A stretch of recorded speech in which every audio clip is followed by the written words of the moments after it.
আরশ হাসি হাসি মুখ করে গিয়ে জাইনকে স্পর্শ করতেই জাইন চিন্তিত মুখ তুলে আরশের দিকে তাকালো। আরশ জাইনের দিকে মুখ তুলে তাকিয়ে নিজের পাশে বসার জন্য বলল। আরশ বসলো না, জিজ্ঞেস করলো, ইশরাত কোথায় আর নুসরাত কোথায়? নুসরাতের কথা জিজ্ঞেস করতে গিয়ে কিছুটা জড়তা আসলো আরশের গলায়। আরশ উচ্ছ্বাসিত গলায় বলল, আর আমার সারপ্রাইজ কোথায়?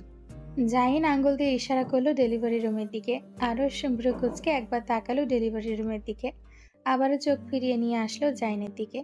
চিন্তিত গলায় বলল, ডেলিভারি রুমে আবার কিসের সারপ্রাইজ? যা গিয়ে দেখায়, দেখিস সারপ্রাইজ পেয়ে আবার হার্ট অ্যাটাক না করে বসিস। মন প্রাণ শক্ত করে যাস আমার ভাই, গুড লাক। আরশের বুকের ভেতর চাপ লাগলো। জাইনের দিকে প্রশ্নাত্মক দৃষ্টিতে তাকাতেই জাইন বলল, আমি বলতে পারবো না, তুই নিচে গিয়ে দেখায়। আরশ সামনের দিকে পা বাড়ালো।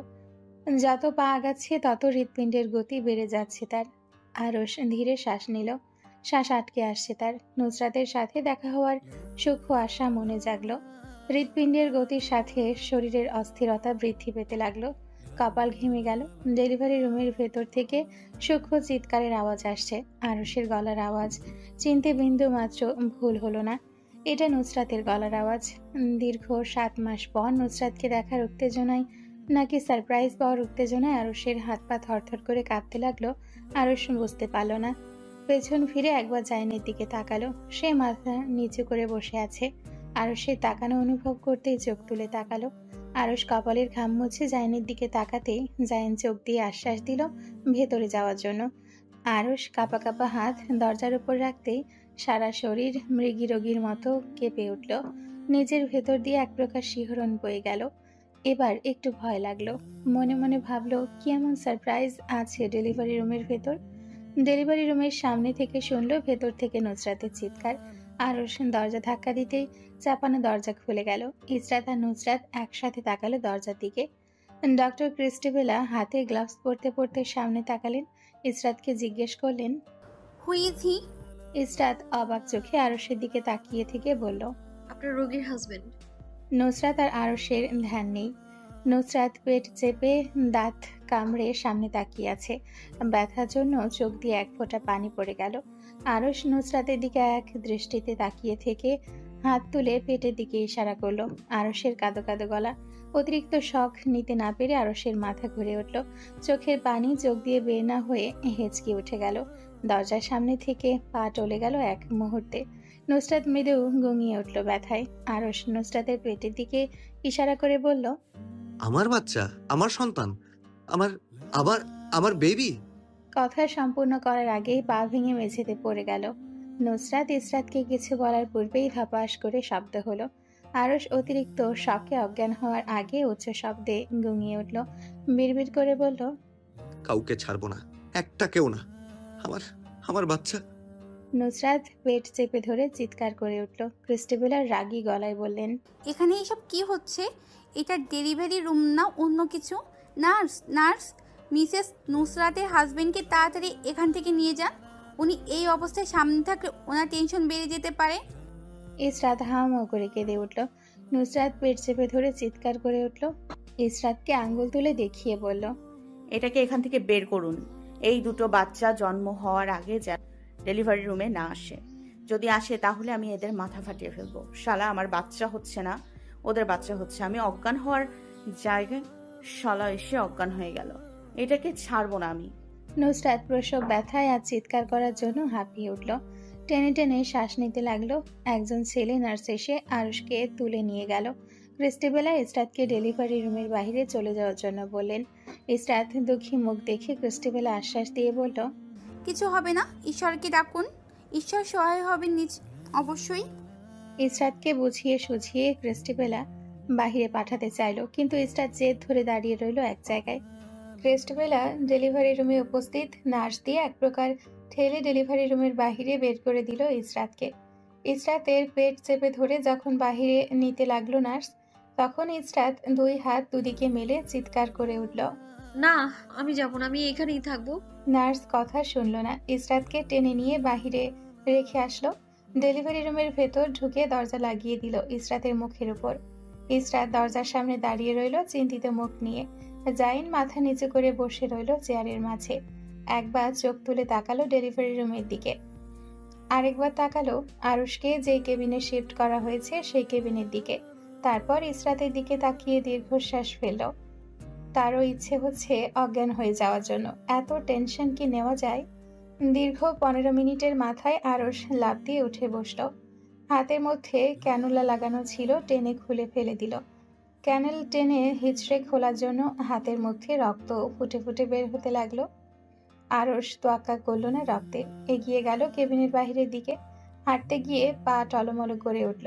দরজার সামনে যেতেই মাথা ঘুরে উঠল। দেওয়ালে ভর দিয়ে হেঁটে গেল সামনের দিকে। ওয়েটিং রুমে জাইনকে চিন্তিত মুখে বসে থাকতে দেখে আরশ ক্ষোভ নিয়ে পা বাড়ালো। জাইনের শার্টের কলার চেপে ধরে নাকে ঘুষি মারল। নুসরাতের উপরে রাগ জাইনের উপর প্রকাশ করলো। জাইন হাত দিয়ে ঠেলে দূরে সরাতে চাইলো, আরশ সরল না। জাইনের নাকে আরেকটা ঘুষি পড়ল। জাইনের মুখ এক পাশ থেকে অন্য পাশে ঘুরে গেল ঘুষির জন্য। জাইনের নাক থেকে তরল কিছু বের হওয়ার অনুভূতি হতেই বা হাত দিয়ে নাক স্পর্শ করল। চোখের সামনে এনে ধরতেই ভেসে উঠল লাল তরল রঞ্জক পদার্থ। আরশের মাথা আবারও ঘুরে উঠল। ইসরাত ডেলিভারি রুমের সামনে থেকে হু হু করে কান্না করে এগিয়ে আসলো। জাইনের নাক থেকে রক্ত বের হতে দেখে গলার আওয়াজ আরেকটু বেড়ে গেল। হাত বাড়িয়ে জাইনের নাকে স্পর্শ করে কেঁদে উঠল। জাইন ইসরাতের দিকে বিরক্তির চোখে তাকালো। তার শিক্ষা হয়ে গিয়েছে, তার প্রয়োজন নেই বাচ্চার। এত স্ট্রাগল করে যদি বাচ্চা পৃথিবীতে আনতে হয় তাহলে না আনাই বেটার। একে তো এত দিন এত কষ্ট, তারপর আবার ডেলিভারির দিন টেনশন, এসব নেওয়া অসম্ভব। একে এত টেনশন, তার উপর আবার এই মহিলার কান্না। ইসরাতকে ধমকে উঠল জাইন। ডেলিভারি রুম সামনে হওয়ায় গোঙানির আওয়াজ ভেসে আসছে ভেতর থেকে। আরশ মাথা চেপে ধরে চেয়ারে বসে গেল। চোখে অন্ধকার দেখল। জাইন রাগে ইসরাতকে ঠেলে দূরে সরিয়ে দিল। ইসরাত জাইনের পাশ ঘেঁষতে জাইন বলল, এই মহিলাকে আর মহিলার ভাইকে কেউ এখান থেকে সরাও। দুটো মাথা খেয়ে এনেছে।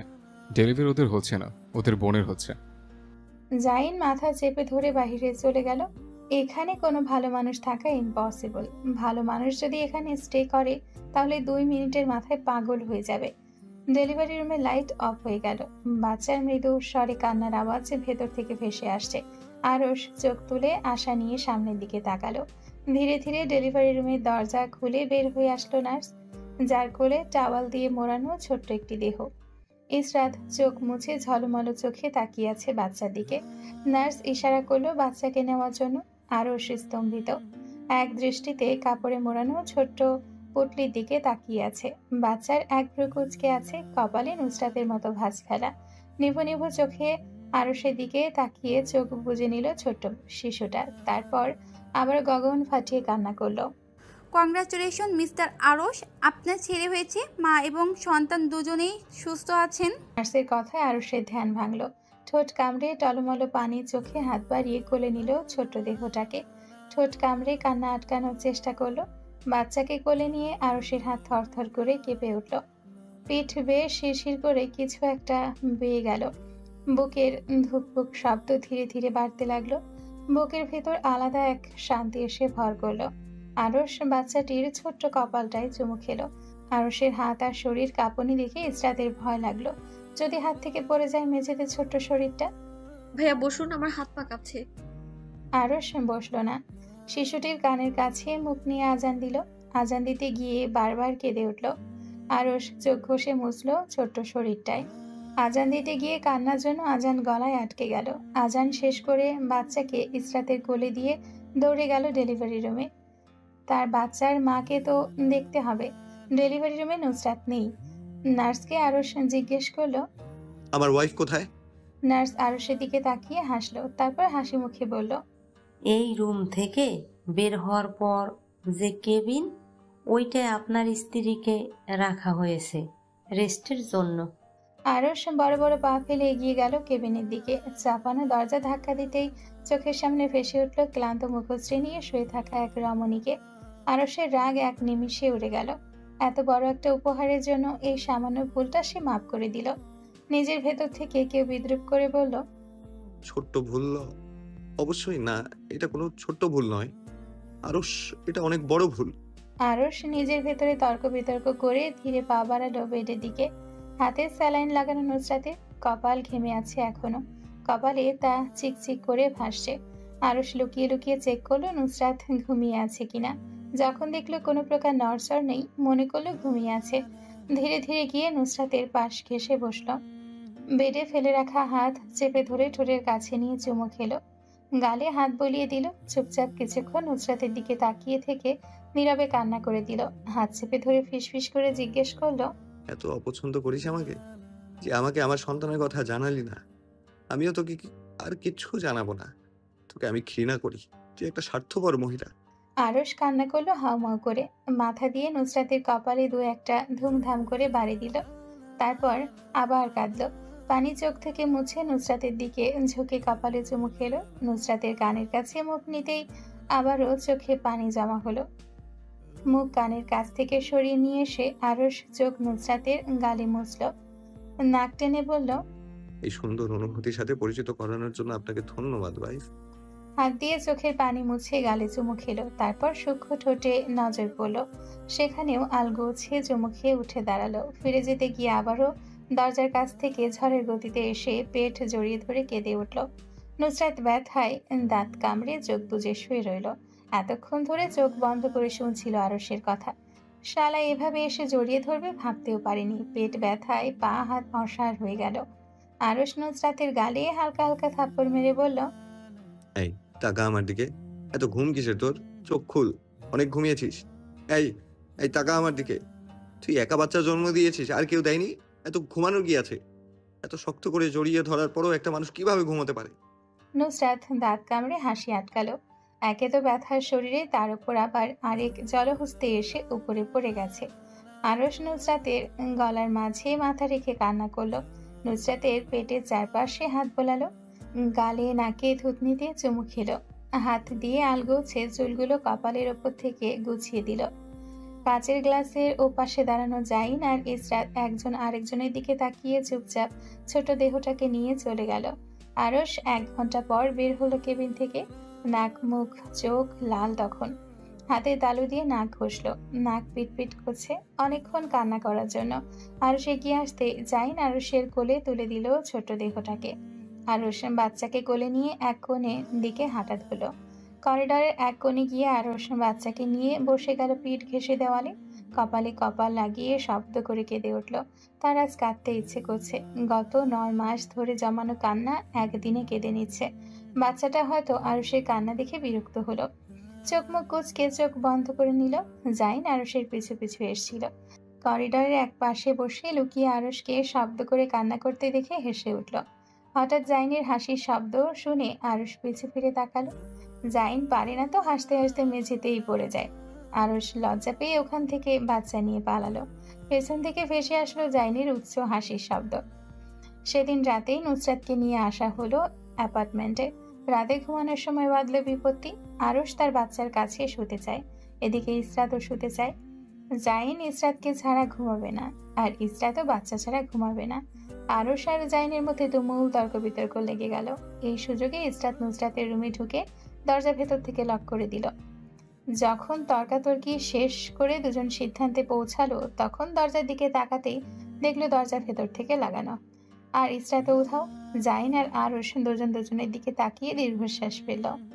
আরশ এক দৌড় দিয়ে জাইনের রুমে ঢুকে দরজা লাগিয়ে দিল। সে জাইনের সাথে শুবে না, আর জাইনকেও এই রুমে জায়গা দিবে না। জাইন আবার নিজের রুমের দরজার দিকে তাকিয়ে দীর্ঘশ্বাস ফেলল। আজকের দিন তার জীবনের একটা বড়ই কষ্টের দিন। সে আজকের দিনে দীর্ঘশ্বাস ফেলতে ফেলতে শেষ করেছে। বিড়বিড় করে বলল, জীবন যুদ্ধে আরশের থেকে পিছিয়ে গেলাম। আগে বিয়ে করে কি হলো? জীবন যুদ্ধে বউ আর সন্তান নিয়ে তো আরো সামনে এগিয়ে গেল। সৈয়দ বাড়িতে কাউকে জানানো হয়নি এখনো বাচ্চার জন্ম হওয়ার কথা। যখন দেশে যাবে তখন সারপ্রাইজ দিবে সবাইকে। শুধু জায়ানকে আর ইরহামকে জানানো হয়েছে। জায়ান কথাটা জানার পর বড় হাঁ করে বসে রয়েছিল। তারপর লাফ মেরে উঠে দাঁড়িয়ে বলল, তুই ছোট হয়ে আগে কেন চক্কা মেরে দিলি? তোর থেকে বড় বড় ভাই বোন এখনো বিবাহিত সিঙ্গেল, আর তুই বাচ্চার বাপ হয়ে গেলি। আশিকেরও তো ছেলে হয়েছে, ও আমাদের সবার ছোট, তখন কিছু বললে না, আর এখন আমার পেছনে পড়েছো কেন? আমার বাচ্চা হলেই দোষ। জায়ান ভেঙচি কাটলো। এসব কথা একপাশে রেখে আরশ বলল, ভাই একটা গরু কোরবানি দিয়ে দাও। আমি দেশে আসার পর সবাই মিলে তখন আকিকা করব। এখন তুমি জাস্ট এই কাজ করো। বাবুর নাম কি রেখেছিস? আইজান। পুরো নাম বলতে বলেছি গাধা। তেহবিন আইজান। নাম কে রেখেছে? আরশ এবার মুখ কালো করে ফেলল। নুসরাতের দিকে আর চোখে তাকিয়ে ব্যথিত গলায় বলল, তোর বোন রেখেছে। মাশাল্লাহ, এজন্য বলি এত সুন্দর নাম কে রাখলো? তোর তো চয়েস সিয়েক। রাখলে বাবুর নাম রাখতি রকি, জনি, নয়তো বান্টি ঘন্টি। ভাবতেই কেমন গা গুলি আসছে। আমার বোন নাম রাখায় একটা ভালো নাম রেখেছে। জায়ান আরশকে অপমান করতে পেরে দাঁত কেলিয়ে ফোন রেখে দিল। আরশ ফোন পকেটে পুরে নুসরাতের দিকে লুকিয়ে তাকালো। নুসরাত মোবাইলে নিজের ফটো বের করে বাচ্চার সাথে নিজের মুখ মেলাচ্ছে। কপাল মিলাতে গিয়ে নাক কুঁচকে গেল। না, মিলেনি তার সাথে। কপালে গাঢ় ভাঁজ ফেলে আরশের দিকে তাকালো তীক্ষ্ণ চোখে। হ্যাঁ, আরশের সাথে মিলছে। তারপর নাক মেলালো নিজের সাথে। হ্যাঁ, এটা মিলছে। থুতনি মিলেনি, আবার গাল তার সাথে মিলছে। আর রং কার পেয়েছে? তখন ইসরাত হেঁটে এসে বসল। নুসরাত গভীর চোখে তাকালো ইসরাতের দিকে। হ্যাঁ, ইসরাতের রং পেয়েছে। আল্লাহ বাঁচিয়েছে। যদি ওই বেটা রং পাইতো তাহলে তো সে অজ্ঞান হয়ে যেত আজ। তার হার্ট অ্যাটাক আজকের মতো হলো না। নুসরাতের এখনকার রোজকার কাজ হলো বাবুকে সোফায় শুয়ে নিজের সাথে মেলানো।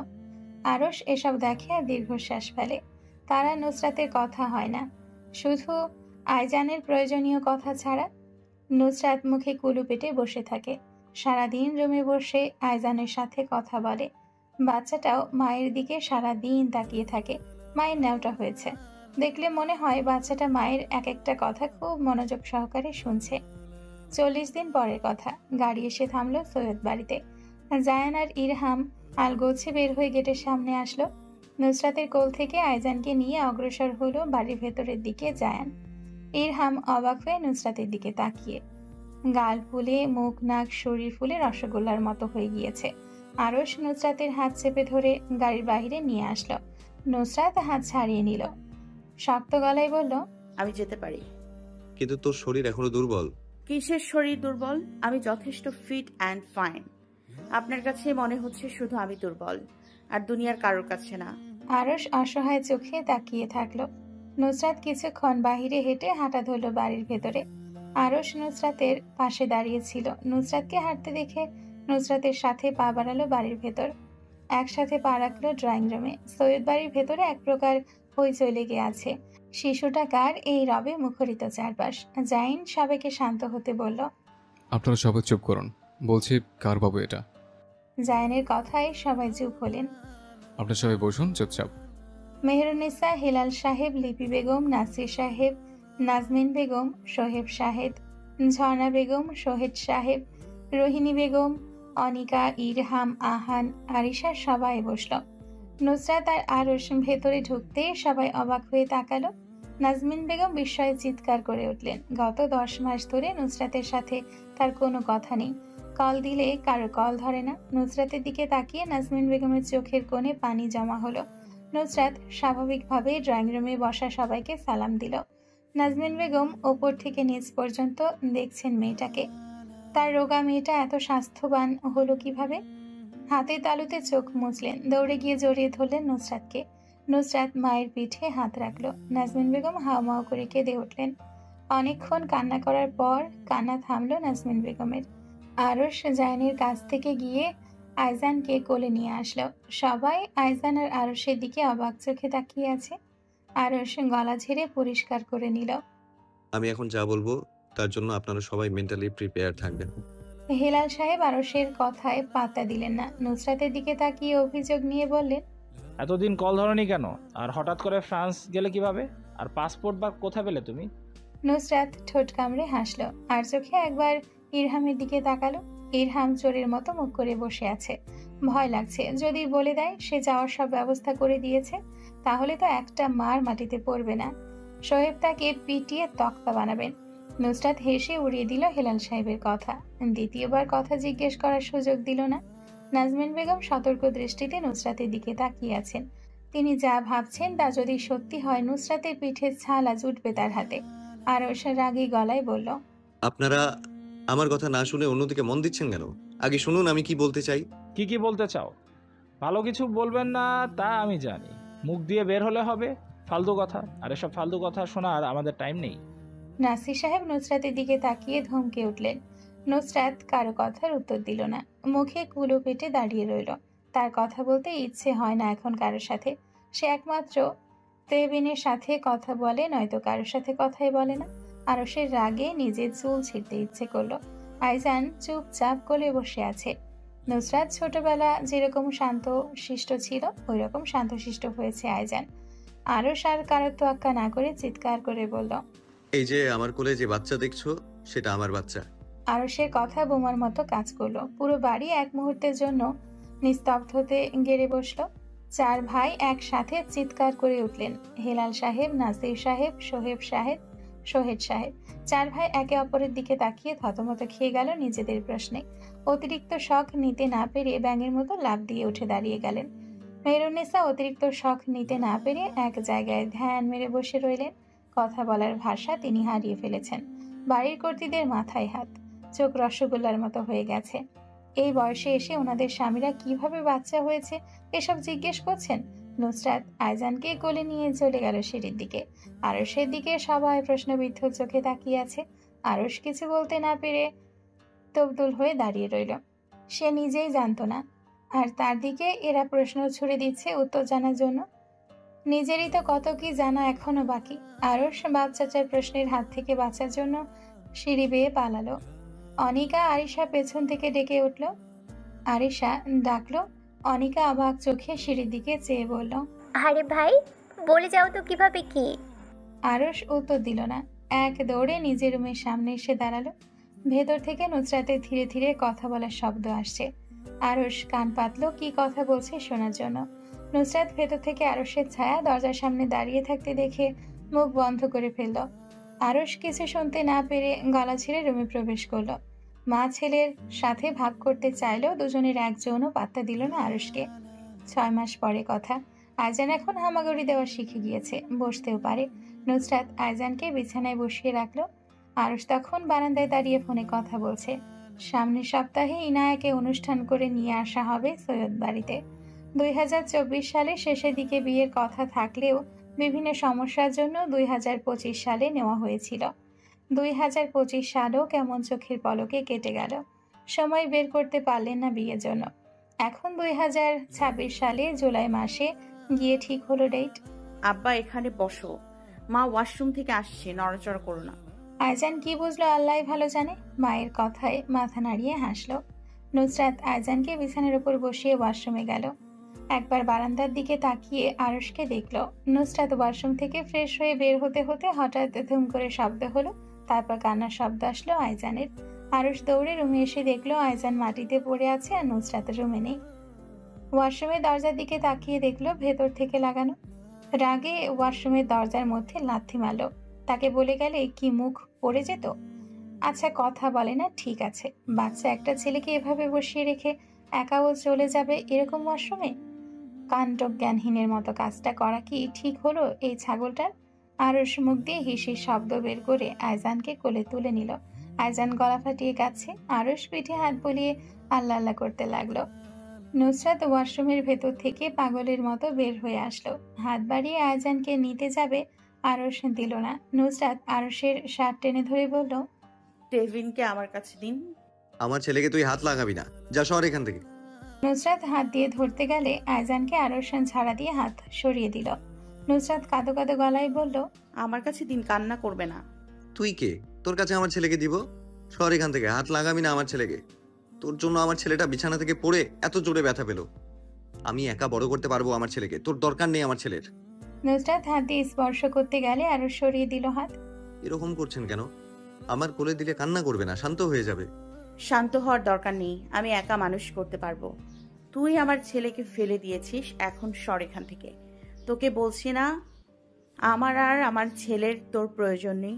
রাগ নুসরাতের মাথায় চড়ে বসলো। আইজানের দিকে একবার তাকিয়ে সরে আসলো আরশের কাছ থেকে। তার একার সন্তান যখন সামলাক, আমি কে? তেহবিন আমার কেউ না, দেখি কতটুকু সময় সামলায়। আইজানের কান্না করতে করতে গলা ভেঙে গেল, চোখ নাক লাল হয়ে গিয়েছে। ঠোঁট ফুলিয়ে নুসরাতের দিকে তাকিয়ে থাকলো তাকে কোলে নেওয়ার জন্য। নুসরাত পাষাণের মতো চোখ ফিরিয়ে নিল আইজানের কাছ থেকে।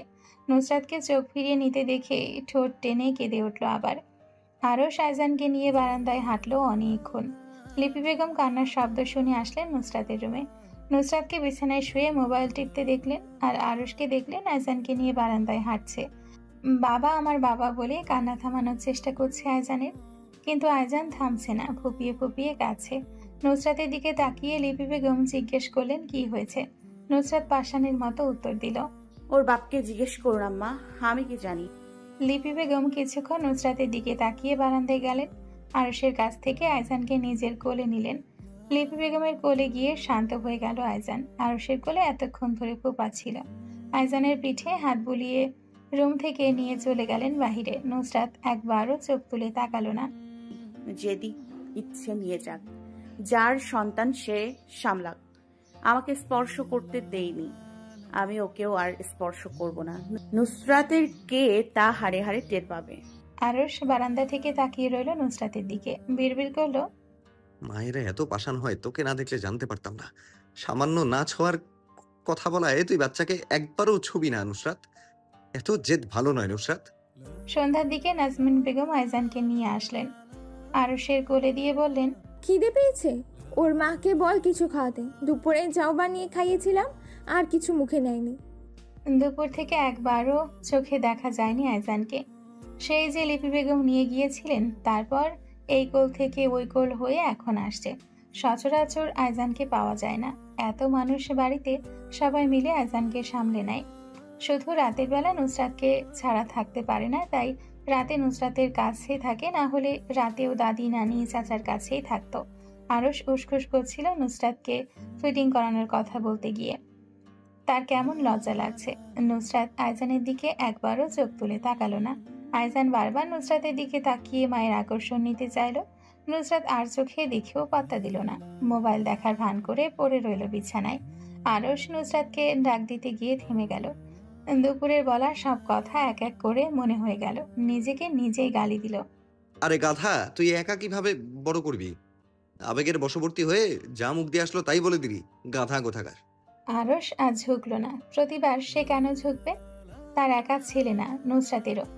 আজানকে কোলে নিয়ে বিছানার এক পাশে বসলো। ঠোঁট কামড়ে পকেট থেকে মোবাইল বের করে সার্চ করলো মা ছাড়া বাচ্চাকে কিভাবে ফিডিং করাতে হয়। 5 মিনিট ক্রাফটের একটা ভিডিও আসলো আরশের সামনে। ভিডিওটা দেখে আরশের নাক কুঁচকে গেল।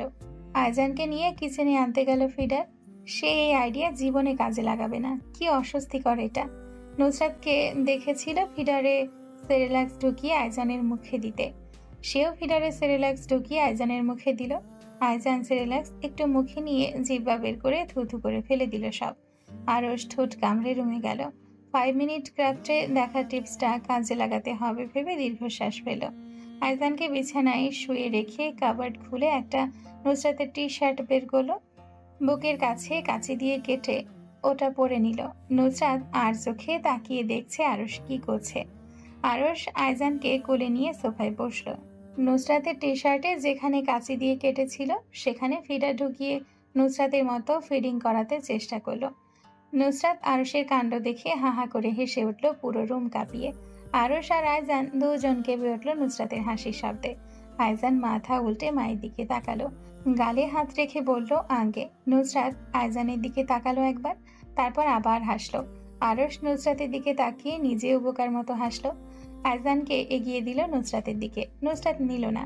বড় করতে পারবে একা বলেছে, তাহলে একদিন রাখুক, খাওয়াক, বড় করুক, একটু বুঝুক মায়েদের কষ্ট। ধুম করে বলে দিল মুখের ওপর, তুই আমার ছেলেকে মাটিতে ফেলে দিয়েছিস। আমি ফেলে দিয়েছি? তাহলে এখন আমি কেন নিব? নিজে বড় করুক, একটা শিক্ষা হোক। নুসরাতের এসব দেখতে মজাই লাগছে। আরশ নুসরাতকে আইজানকে নিতে না দেখে মুখ কালো করে ফেলল। চোখ মুখ অন্ধকার করে ফিডিং করানোর চেষ্টা করতে লাগলো। 11টা বেজে 18 মিনিট। ঘড়ির কাঁটার টিকটিক শব্দ কানে লাগছে। অন্ধকারের মধ্যে হালকা ড্রিম লাইটের আলোয় রুমের চারপাশ পরিষ্কার দেখা যাচ্ছে। ঘুমের ভান ধরে পড়ে থাকা নুসরাত এবার উঠে বসলো।